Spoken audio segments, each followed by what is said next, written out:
앞에 올린 고추 모종 고르기 육선에서도 말씀드렸습니다만 그냥 풋고추 따먹기 위한 경우보다는 얼마간이라도 근고추를 생산하는 텃밭 농장을 위해 드리는 영상이고, 또한 모든 것을 선택하기보다는 여건과 의도에 따라 선택 적용하면 되겠습니다.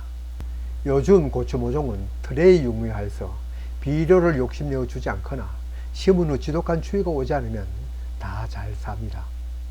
그러나 산다고 다 똑같은 것은 아닙니다. 심은 까닭이 살아라고만 심는 것이 아니라 잘 자라라고 심는 것이기 때문에 잘 자라도록 심어야 합니다.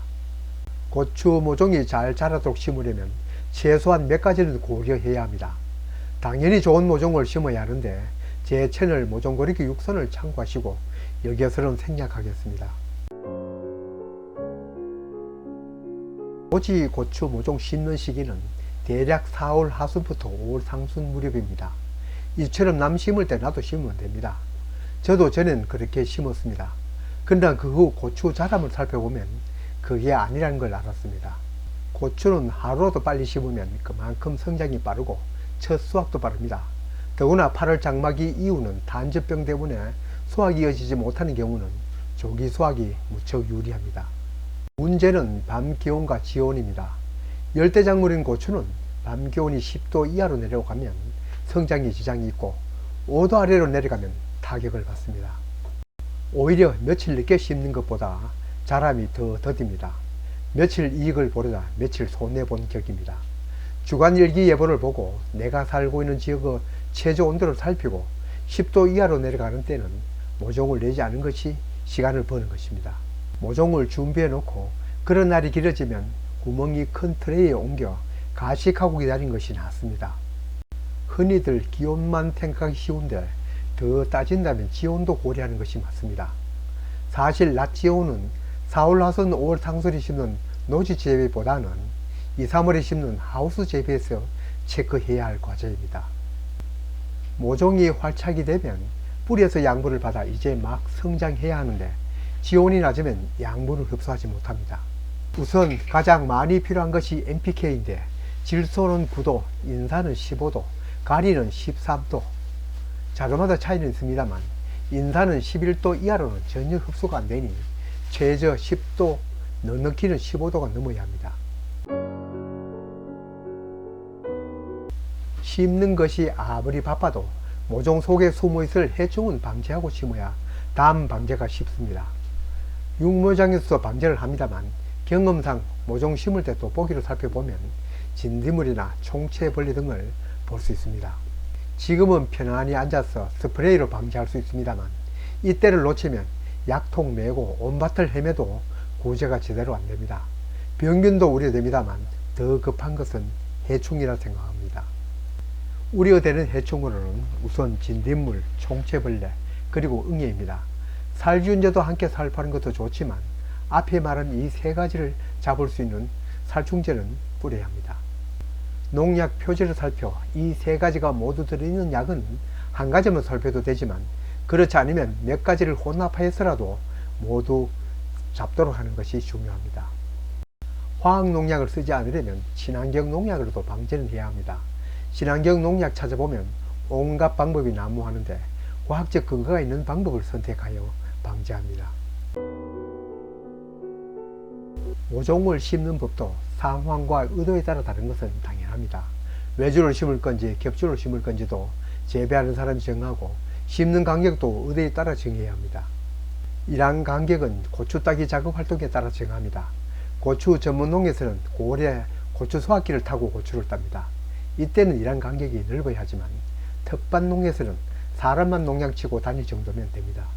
문제는 모종 간의 간격입니다.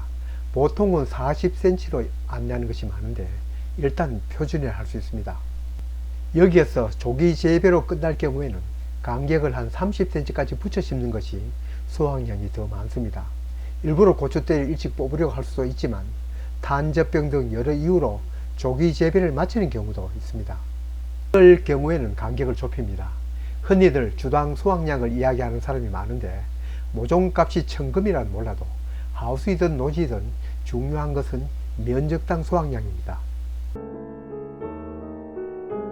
제 채널 모종고르기 6선에서도 말씀드렸습니다만 보통 신기에 알맞은 고추 모종은 꽃이 피고 따라서 첫 방아다리는 나와 있습니다. 그러나 이 모종은 좀 별다릅니다. 하우스 모종 신기에서 바로 정식하여 밤에 보온하여 관리하는 경우와 밤 보온이 되는 곳에서 트레이 크기만 바꿔 가식하였다가 40일 뒤에 내는 경우와의 자람 차이를 알아보기 위한 것입니다. 바로 이 모종이 40일 동안 간격을 넓혀가며 가식하여서 이제 하우스에 정식하려는 모종입니다. 이에 대한 결과는 따로 영상을 만들어 올리겠습니다. 심는 깊이야 유명했던 그 깊이대로 심으면 됩니다. 모종이 넘어지려 하면 살짝 흙을 더 얹을 수도 있지만 너무 깊이 심으면 자람이 늦습니다. 이는 모든 작물의 공통점입니다. 자, 이제 중요한 것은 심는 방향입니다. 고추 첫째 방아다리 기준으로 일정한 방향으로 심는 것이 좋습니다. 의장대 사열처럼 가지런히 보기 좋게 보이기 위한 것이 아닙니다. 모든 식물은 햇빛 경쟁을 합니다. 식물과 식물 간만 그런 것이 아니라 같은 뿌리에 나온 가지도 서로 경쟁을 합니다. 심지어 같은 가지에서도 경쟁은 일어납니다. 고추도 방아다리를 내려가며 가지를 뻗다가 공간이 부족하면 가지가 서로 맞닿으려면 눈도 없는 것이 용케 감지하고 착실히 1, 2, 4, 8, 16 이어 n승으로 늘어나다가 갑자기 방아다리는 형식적으로 느리며 햇빛을 선점하려 뻗어갑니다. 심하면 덩굴처럼 뻗어갑니다. 어느 정도 자란 고추의 상단을 유심히 보면 제 말에 동의할 것입니다. 좁은 면적에서 이 경쟁을 피할 수는 없습니다. 그러나 고추 가지들이 공간을 고루 뻗도록 하면 전체 방아다리 수는 다소나마 많을 것입니다. 방아다리 수가 많다는 것은 열매 수가 많다는 말도 됩니다. 뿌리는 오랜 기간 작은 틀 속에 들어 있었으니 심을 때는 이렇게 수세미처럼 되어 있을 것입니다. 이런 경우는 그냥 심으면 안전하게 살기는 잘하나 새 뿌리가 퍼져 나오는 데는 상당한 시간이 걸립니다. 밑부분을 갈라 펼쳐서 심으면 그냥 심기보다 훨 빨리 새 뿌리가 나옵니다. 당연히 새 뿌리가 나와야 물과 양분 흡수가 되고 건물이 자랄 것입니다. 펼쳐서 심었으면 물을 주어서 펼친 뿌리 사이에 흙이 들어가도록 뿌리와 흙이 밀착되도록 물을 주는 것이 정석입니다. 점적 테이프가 설치되어도 이렇게 물을 주어야 합니다. 방울방울 떨어지는 물로는 흙이 뿌리 사이로 스며들기는 어렵습니다. 우리 고추 하우스에도 점적 테이프는 깝니다만 이때는 물을 주고 스며들면 흙으로 살짝 덮습니다. 여기에 대해서는 호불호도 있겠지만 논쟁의 여지도 있습니다. 땅도 숨을 쉬어야 한다는 쪽과 병해충과 잡초 그리고 보습이라는 측면입니다. 이 문제에 대해서는 관념과 실제적인 문제도 함께 들어 있습니다. 고추 주산지에 가보면 먼저 1항에 멀칭을 깔아 고추를 심은 다음 여가를 보아서 고랑에도 멀칭을 깝니다. 비닐이 날아가지 않게 멀칭꽃이 대신 나무 젓가락을 꽂아 고정하는 것을 볼 수 있었습니다. 그렇게 해놓으면 고랑에 올라오는 잡초를 막을 수도 있고 탄저병, 역병 등 병해와 땅속에서 활동하는 담배 나방을 비롯하여 여러 해충의 예방에도 도움이 되는 것은 사실입니다. 땅이 숨을 쉬어야 한다는 얘기도 맞는 얘기입니다. 땅 속에는 미생물이 살고 있고 이 유익한 미생물 중에서도 산소가 필요 없는 현기성도 있고 있어도 좋고 없어도 좋은 미생물도 있지만 산소가 필요한 호기성 미생물도 있습니다. 고초균을 비롯한 그런 미생물에게는 좋지 않겠습니다. 그런 생각에서 출발하였는지 어떤 분은 이 사진처럼 1항이거든 고랑이건 멀칭 비닐 대신 공기가 통하는 부직포를 까는 분들도 있습니다. 저도 원래는 맨 땅에 고추를 심고 점적 테이프를 깐 다음 이렇게 부직포 빈자리 없이 깔았습니다. 방을 만들기 위한 것이 아니라 옆에 올려놓은 잡초 제거 수시로 하지 않아도 되지만 무엇보다 땅속에서 활동한 해충들이 올라오지 못하도록 하기 위한 것입니다. 고추 하우스 재배는 탄저병 예방에는 특효이지만 대신 진딧물, 응애, 총체벌레는 더 창궐하기 쉽습니다.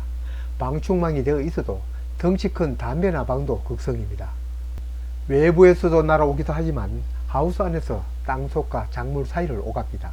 이런 점은 정도 차이만 있지 노지에서도 같습니다. 지난 겨울 면적이 얼마 안 되는 하우스라 토치로 땅을 파헤쳐가면서 지지기도 하였습니다. 해본다고 해보았지만 화력이 약해서 소기의 성과가 있을지는 모르겠습니다.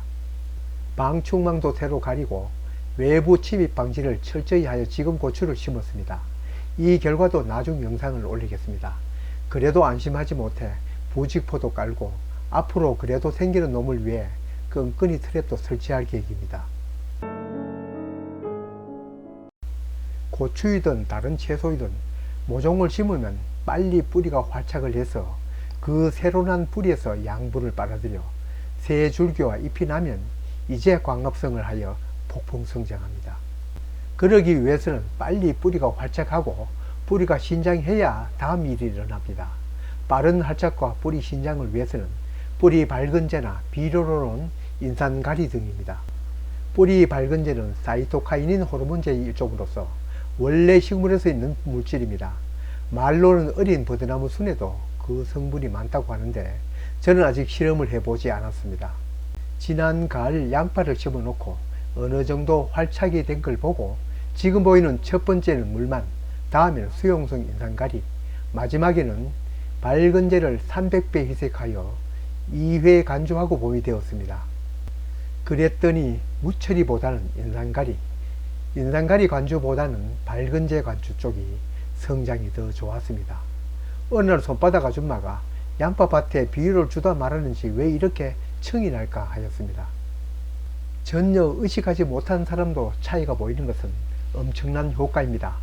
흔히들 2~3배, 심지어 5배, 어떤 곳은 10배의 효과가 있다고 하는데 손바닥 농부는 눈에 띄는 차이면 효과는 엄청난 효과라고 말합니다. 정식 후 어느 정도 착근이 되면 밝은제를 관주하든 인산가리를 관주하든 그건 선택입니다. 물론 안 해도 차이만 날 뿐이지 고추는 자랍니다. 그 외 고추 모종 심기에 대한 여러 안내드릴 것이 많습니다만 그건 다른 영상이나 자료에서도 안내되는 것이 많으니 여기에서는 생략하겠습니다. 고추 모종 심기, 고추 농사 시작입니다. 시작이 반이라는 속담도 있습니다.